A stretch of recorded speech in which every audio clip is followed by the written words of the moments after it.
자, 안녕하세요. 닥신TV 신재욱이고요. 제가 오늘 말씀드릴 것은 사면 좆되는 개인 매물에 대해서 알려드리도록 하겠습니다. 이 매물들을 산다고 해서 실제로 될지 안 될지는 저도 모르겠지만 이런 매물들을 사다가 빚이 될 수도 있습니다. 그거에 대해서 좀 말씀드릴게요. 그러니까 이 매물이 나쁘다라기보다 이런 류의 매물에서 껄떡대다가는 이제 그냥 골로 갈 수 있는 겁니다. 자, 이제 시작해 보도록 할게요. 개인 매물은 제가 지난번에 상사 매물 대비 단점이 있다고 했습니다. 뭘까요? 성능 기록부가 없기 때문에 어떤 그 제도적인 장치가 하나가 좀 적습니다. 방심하면 잘못될 수 있어요. 대신에 개인 매물의 장점도 있습니다. 개인 매물의 장점은 정비 히스토리를 잘 알 수 있다는 게 장점입니다. 차주가 1인 차주고 그 차주가 정말 성의 있게 정비 기록부가 잘 작성된 차를 매수한다면 굉장히 이점이 많습니다. 사실 중고차를 매수하면 이 차가 어디까지 정비되는지 잘 모르거든요. 저도 지금 제가 타고 있는 차가 미션 오일이 중간에 교환된 적이 있는 건지 디퍼런셜 오일을 중간에 교환한 적이 있는지 사실 잘 모릅니다. 판매하기 직전에 연료 필터를 교환을 했을지 안 했을지 에어컨 필터를 교환을 했을지 안 했을지 사실은 모릅니다. 딜러들은 자동차의 사고 유무에 대해서는 확실히 알지만 그 차의 정비 히스토리에 대해서는 딜러도 사실은 알 수가 없죠. 개인 매물은 사실은 카의 정비 이력을 정확히 알 수 있습니다. 그래서 개인 매물이 참 장점이 있기는 있어요. 개인 매물의 단점은 성능 기록부를 발부할 필요가 없습니다. 성능 기록부가 있으면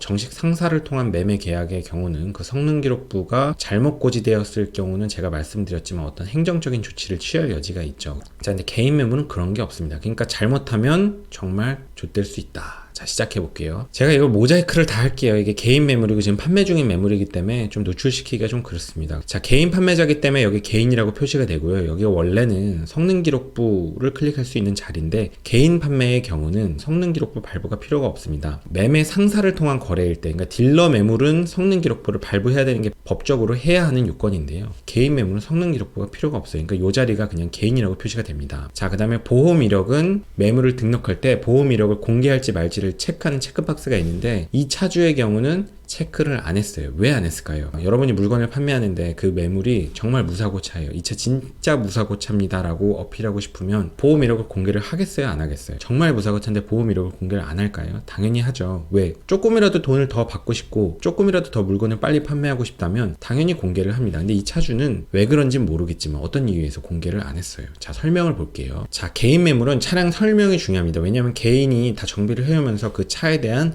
어떤 히스토리를 줄 수 있기 때문이죠. 매매상이 아니라 개인입니다. 최상의 신차 컨디션 그대로, 시트도 새차 느낌, 시트가 중요한 건 아니고요. 선수들은, 최소한 전문가들은 시트 이런 거 중요하게 보진 않습니다. 뒷좌석 모니터 200만원 주고 장착했습니다. 전혀 중요한 거 아니고요. 유튜브, 풀, 넷플릭스 전부 볼 수 있습니다. 미러링 아니고 모니터 자체 기능입니다. 전혀 중요하진 않습니다. 그냥 장착해줬으면 땡큐 베리 감사지 시세에는 전혀 반영되는 것들이 아닙니다. 사실 이제 차주 입장에서는 조금이라도 더 받고 싶으니까 이제 이런 걸 적는 거죠. 차값에 좀 반영이 됐으면 해서. 라이트 테일램프 스포츠 버전으로 바꿨습니다. 테일램프 160만원에 교체했으면 아우디처럼 순정등으로 되는 스타일입니다. 선택 옵션은 UHD 120만원, 스마트 텐스 250만원, 파노라 선루프 120만원, 등급에 넣을 수 있는 옵션 다 들어갔습니다. 땡큐 베리 감사. 사실 옵션은 차 가격에 반영이 잘 안 됩니다. 선루프 정도는 좀 반영이 되는 경우들이 있지만 신세계 백화점에 등록되어 있는 차량이라 내년 1월 31일까지 신세계 백화점 전전 발렛 파킹 가능합니다. 이거 사실 차량 번호 바꾸면 되잖아요. 등록을. 중요한 건 아니고요. 구입 방법은 신차 출고, 판매 이유는 와이프 출산으로 운행량 급감, 운행 용도는 자가용, 특별한 내용이 없어요. 이 차가 무사고차라는 언급을 차주가 한 적이 없습니다. 그리고 이 차의 사고 유무에 대해서 그냥 말을 하질 않았어요. 그러니까 대충 보면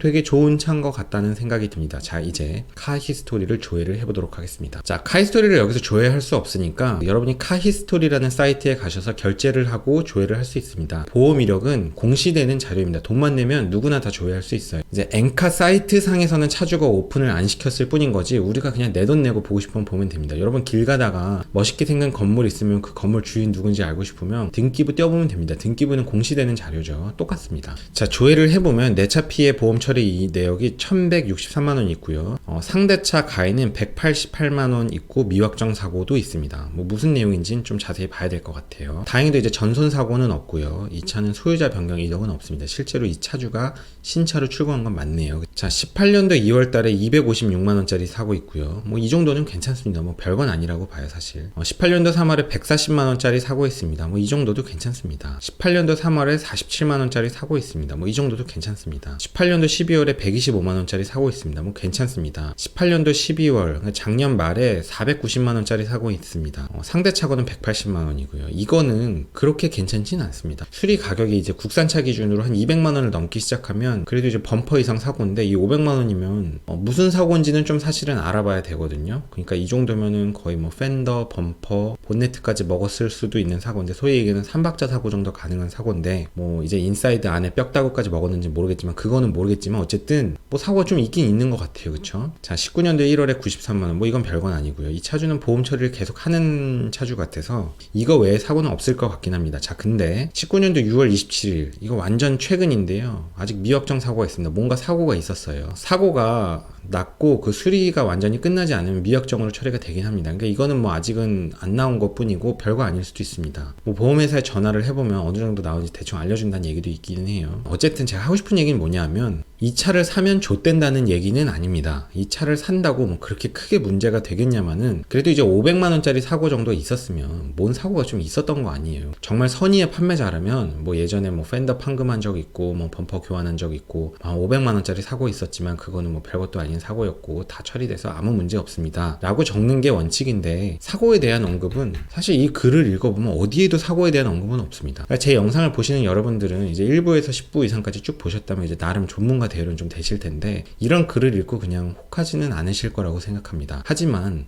중고차에 대해서 아무것도 개념이 없는 사람은 이런 글을 읽고 되게 혹할 수 있죠. 되게 옵션도 좋고 차도 깨끗해 보이고 뭐 안에 막 모니터도 있다고 그러고 뭐 썬루프 있다고 그러니까요. 근데 사실 카히스토리를 조회해 보면 뭐 그렇게 나쁠 건 없지만 좀 뭐가 있긴 있다는 건 좀 알아야 되고, 그 뭐가 있다면 그게 뭔지는 좀 적어주는 게 좀 상도덕인 예의가 아닌가 싶은데, 아예 언급이 없는 게 좀 유감스럽습니다. 이 차를 산다고 좆된다고 생각하진 않지만 이런 차를 사다가는 좆이 될 수도 있습니다. 조심하셔야 돼요. 다음 매물입니다. 자, 2천만원짜리 차고요. 연도는 한 3년, 한 5년 정도 되고 5만 킬로 뛴 차고요. 지금 중고 판매 가격은 2천만원입니다. 개인 판매자고요. 보험 이력을 노출을 안 시켜놨습니다. 설명을 보겠습니다. 용도는 출퇴근용이고요. 차량 구입 시 추가로 장착한 옵션, 하만카던 스피커, 실내 풀 앰비언트 70만원짜리, 광각 미러, 2채널 블랙박스, 하이패스, 브리지스톤 4짝, 교체 후 3,000km 내외, 솔라가드, 세턴 시공 110만원, 스포츠 페달, 신형키, 풀코딩 차량. 근데 사실 이런 옵션은 차 가격에 반영이 되진 않습니다. 대부분은요. 특히 오디오 같은 건 1,000만원 발라도 아무 소용없습니다. 흡기 클린은 19년도 1월 최근에 했고요. 인젝터 및 DPF 포함. 현재 소모품 교환할 실 내역 없습니다. 사고나 수리 내역은 무사고래요. 앞범퍼는 신형 교환 및 운전석 뒷펜더 판금 및 도장. 사고나 수리 내역은 무사고고요. 앞범퍼는 신형으로 교환했고 운전석 쪽 뒷펜더가 판금 및 도장이 있다고 합니다.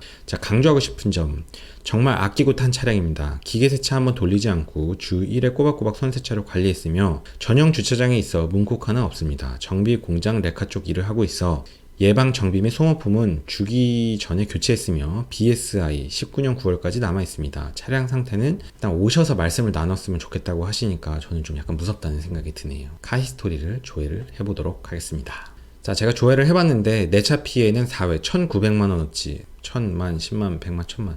제가 지금 100만원 단위를 190만원을 잘못 읽은 줄 알았는데 1,900만원어치 사고가 있습니다. 자, 내 차 피해 1,900만원 사고, 상대 피해는 125만원이 있습니다. 자, 보겠습니다. 자, 정확한 내역을 보겠습니다. 17년도 12월에 1,685만원짜리 사고가 있습니다.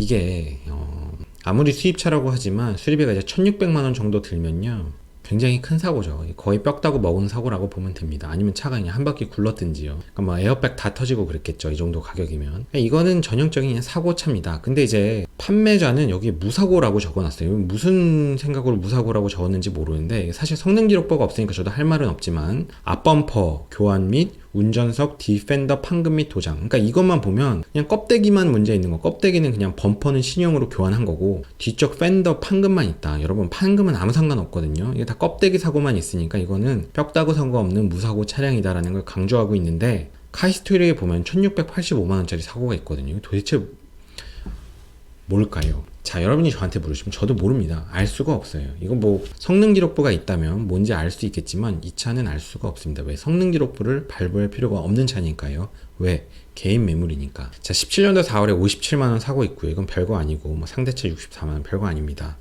14년도 12월에 64만원, 상대차 61만원, 뭐 이런 건 별거 아닙니다. 다 좋고요. 14년도 11월에 138만원 사고 있습니다. 별것도 아니고요. 다 좋습니다. 자, 그러니까 다 상관없는데 문제되는 거는 17년도 12월 30일 날 요 사고입니다. 자, 명의변경 이력을 볼게요. 이 차는 14년도 9월에 처음 출고가 됐고, 최초 차량을 구입한 사람이 14년도 9월에 차를 샀고요. 그 최초에 타던 사람이 12월 30일 날 이제 사고 처리를 했습니다. 그러니까 12월 30일 날 뭔가 사고가 있었죠. 자, 그리고 12월 30일 날, 그러니까 연말에 사고가 있었고, 다음 해 고쳐갖고 한 보름 동안 고쳐서 1월 12일 날 이제 중고차 딜러한테 넘긴 겁니다. 그 다음에 한 2주 정도 있다가 다음 차주가 이 차를 매입한 거죠. 지금 이 차를 판매하고 있는 차주는 두 번째 차주고요. 이 두 번째 차주는 1685만원짜리 사고가 난 차를 인수한 사람입니다. 그러니까 이 두 번째 차주는 사실은 몰랐을 수도 있습니다. 이 두 번째 차주도 당했을 수도 있죠. 성능 기록부나 카 히스토리 이런 거 잘 모르고 그냥 싸게 판매하는 매물이 있어서 샀다가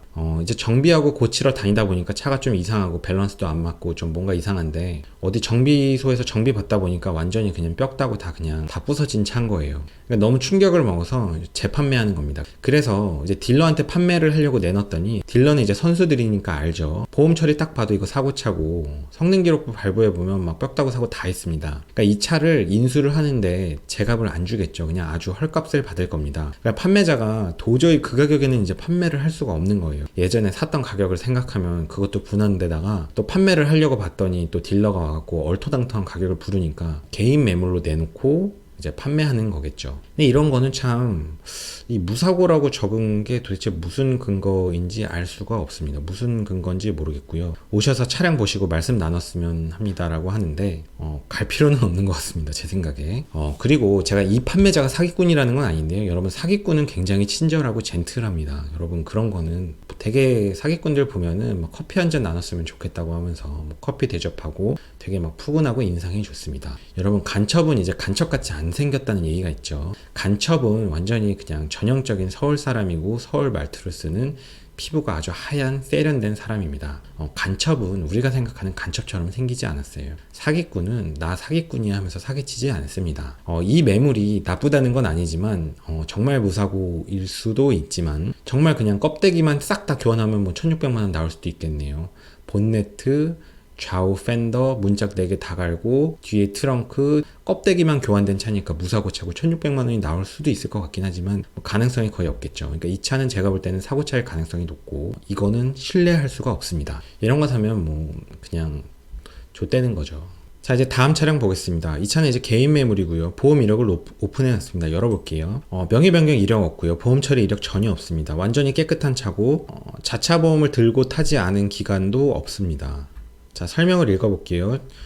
출퇴근 및 주말 나들이용이고요. 16년도 5월 320D고 2D가 아니다 라고 강조를 하고 있고요. 2D가 이제 최하위 트림인데 19년도 상바퀴 타이어 모두 교체했고 최근에 타이어 교체했고 소모품 서비스 기간 아직 남았고요. 2020년 4월달까지 무사고 차량입니다. 연식 대비 키로수는 많지만 출퇴근길이나 주말 지방도로 뻥 뚫려있는 길을 주로 다녔습니다. 제가 좋아하는 중고차죠. 소모품 서비스 기간은 2020년 4월까지 남았고 한동모터스 신길점에서 리콜 받아놓은 상태입니다. 더 큰 차로 가기 위해 내놓고 절충 가능합니다. 첫 번째 차주이며 완전 무사고 차량입니다. 이 차는 완전 무사고 차량이라고 하고요. 정말 완전 무사고 차량인 것 같습니다. 뭐 이런 차는 사도 되는 거죠. 물론 보험 처리 안 된 사고가 있을 수도 있고 이것조차도 거짓말일 수도 있지만 뭐 이거는 이제 차주를 만나서 좀 얘기를 해보면서 이제 상황 파악을 해보지만 뭐 이런 차는 괜찮을 것 같긴 합니다. 이제 여러분이 가서 외판 교환된 거 나사 풀린 자국 보는 것만 좀 확인하시면 최소한 뼈다고 사고 없을 거고 뭐 이런 매물은 나쁘진 않다고 생각해요. 이제 좀 조심은 해야 되지만 마지막으로 매물 하나 더 보도록 하겠습니다. 설명을 보겠습니다. 단순 사고 있으며 각종 오일류 및 소모품 등은 제때 교체 교환하였습니다. 최근 휠 바디 도색을 통하여 내외관 깔끔합니다. 바디 도색을 왜 하나요? M3 스타일 기본 튜닝 되어 있으며 직접 보시고 판단 부탁드립니다. 그러니까 판매자의 글 자체가 굉장히 성의가 없는데 뭐 단순 사고만 있다고 합니다. 그러니까 이 차는 뭐 별거 아닌 사고만 있다는 거죠. 자, 카이스토리를 조회를 해보도록 하겠습니다. 카이스토리를 보시면은 내 차 피해는 2,581만 8천원의 미확정 사고까지 있습니다. 2,500만원어치 사고가 있어요. 물론 사고액의 총 금액은 중요하진 않습니다. 조그만 사고가 계속 여러 개 있으면 뭐 문제가 될 건 없어요. 하지만 어쨌든 이제 전체 보험 처리 내역이 2,580만원이면 거의 범퍼카 같은 느낌이죠. 상대차 피해는 146만원, 소유자 변경은 3회 있습니다. 내역을 보겠습니다. 2019년 5월 14일, 지금이 7월인데 최근에 미확정 사고가 있었습니다. 저는 이렇게 미확정 처리된 차를 그닥 좋아하진 않습니다. 뭐 정확한 내역을 알 수가 없으니까요. 자, 2019년 2월 24일 날 95만 7천원 사고가 있습니다. 2019년 1월에 177만 3천원 사고가 있습니다. 이건 별거 아니고요. 자, 17년 8월에 72만 8천원 사고가 있습니다. 이것도 별건 아닙니다. 17년 6월에 358만 8천원 사고 있습니다. 자, 사실 뭐 수입차는 358만원 정도, 이 정도 사고는 별건 아니긴 하는데 아주 별거 아니라고 보긴 좀 그렇고, 어쨌든 좀 뭔가 사고가 있었습니다. 자, 17년 5월에 225만 8천원, 뭐 200만원 사고는 별건 아니긴 해요, 사실. 120만원 사고도 별건 아니고요. 90만원 사고 별거 아닙니다. 자, 근데 495만원 사고는 별거 아니라고 하긴 그렇죠. 정확한 내역은 저도 알 수는 없어요. 근데 이제 부품 비율이 적고 도장 비율이 많은 거 보면 큰 사고는 아닌 것 같기는 합니다, 사실. 13년도 12월에는 430만원, 범퍼 같은 거 교환하고 나머지는 판금 작업했을 것 같기도 하고요. 자, 13년도 1월에 356만원 사고 있고요. 12년도 8월에 152만 8천원 사고 있습니다. 전체적으로 보면 이 차는 사실 사고 액수는 2,500만원대로 꽤 높기는 하지만 하나하나의 사고가 그렇게 심각하게까지 문제가 될 만한 사고가 있는 것 같지는 않다고 볼 수도 있어요. 뭐 정말 이 차주의 편을 들자면 정말 그냥 단순 사고들만 많은 차일 수도 있기는 한데, 사실은 이제 차량을 도색했다는 것 자체가 좀 일반적이지는 않죠. 도색을 한다는 것 자체도 그렇게 일반적이진 않고요. 요 미확정 사고 때 아마 도색을 했다는 걸 수도 있습니다. 뭐 알 수는 없고요. 이 차주는 2015년도 7월 13일 날 차를 이제 인수를 했으니까 그 주변의 사고를 보면 2015년도 7월 13일 날 차를 인수하고 2주 만에 495만원짜리 사고를 냈네요. 차를 사고서는 막 너무 신나게 펀드라이빙을 하다가 이제 갖다 박은 것 같습니다. 상대 차랑도 박았네요. 자, 근데 이 차주가 이 495만원짜리는 이제 본인이 낸 사고니까 최소한 이 앞에 사고는 본인이 모른다고 칠게요. 뭐 거기까진 개인이니까 이해를 한다 치는데, 이 사고를 이제 단순 사고라고 하는 거죠. 뭐 어떻게 보면 단순 사고일 여지가 좀 있기는 해요. 부품 가액이 적고 도장이나 공인 비율이 높으니까 판금 도장 비율이 많다는 거니까 그렇기는 한데, 여러분 이제 2,580만원짜리 보험 처리 내역이 있는 차를 저는 사고 싶지는 않습니다. 이제 아무리 껍데기 교환은 문제가 없다고 해도, 이 차가 실제로는 별 문제가 안 된다고 해도 저는 이 차는 사고 싶지는 않습니다. 정말 싸다면 모르겠어요. 정말 싸다면. 정말 싼가요? 근데 이제 중고차 시세를 볼게요. 이 차는 12만 킬로 뛰었고 1,650만원입니다. 시세 중에서도 비싼 쪽에 들어가 있어요. 자, 오늘은 여기까지 할 거고요. 여러분 느끼는 것이 있나요? 제 영상을 늘 보시는 분들은 이제 성능 기록부랑 카이스토리 내역을 다 조회를 하고 매칭을 할 줄 알기 때문에 이런 차를 이제 구입을 하시지는 않겠지만, 여러분은 이게 뭐 별거 아니라고 생각할 수 있지만 우리 주변에는 이런 거 성능 기록부나 카이스토리 자체가 있는 줄도 잘 모르는 사람도 많고요. 그냥 이런 사람들이 개인 매물을 거래한다거나 혹은 그냥 중고차 매장에 다짜고짜 가서 매물을 아무 생각 없이 오프라인에서 찾는다면 이런 매물들을 구입하게 됩니다. 그런 사람들이 이제 중고차를 구입하고서는 이제 큰 코 다치고 나서 중고차 막 절대 사면 안 된다고 막 남들한테 얘기를 하죠. 그거는 이제 이런 차들을 샀기 때문입니다. 물론 이제 보험 처리 내역이나 성능 기록부상 이상이 없는 차를 사도 문제가 되는 경우도 있기는 하지만, 통상의 차를 사용할 때 생길 수 있는 일반적인 수준의 리스크이고, 뭐 이런 차는 이제 잘못 샀다가는 정말 뭐 좆될 수 있는 겁니다. 상사 거래를 할 때는 이제 성능 기록부가 발부되어야 하고, 그 성능 기록부가 거짓으로 작성되었을 경우에는 여러분이 어떤 행정적인 도움을 받을 여지가 있기 때문에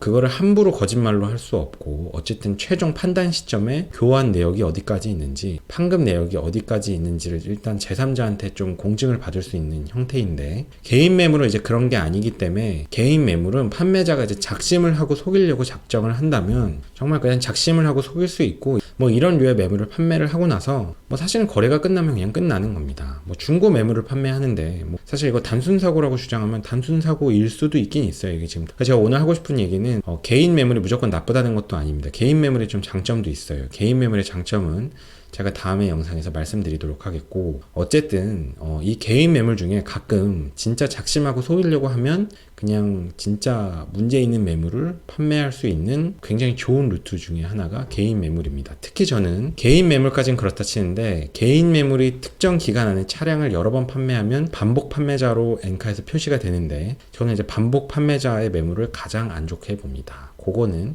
또 나중에 영상에서 보여드리도록 하겠습니다. 자, 오늘 여기까지 하겠습니다. 긴 영상 봐주셔서 감사하고 도움이 되셨다면 좋아요와 구독 부탁드립니다. 감사합니다.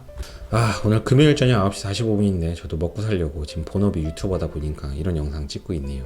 놀러 가고 싶은데 유튜브도 요즘에 잘 안 돼서 더 많은 노력을 해야겠다는 생각이 들어서 금요일날 밤 9시 45분에 영상을 찍고 이제 막 편집을 할 예정입니다. 제가 지난번 영상에서 말씀드렸는데 성공하지 못하는 이유는 노력이 부족했기 때문이에요. 제 영상의 구독자도 늘지 않고 제 영상의 조회수도 빵빵 터지지 않는 이유는 노력이 부족했기 때문이라고 저는 생각합니다. 여러분도 무슨 일을 하시든 어디에서 어떤 일을 하시든 노력을 하시기 바랍니다. 저도 노력을 해야 될 것 같아요. 놀고 싶어요. 자, 그럼 오늘 여기까지 하겠습니다. 수고하셨습니다.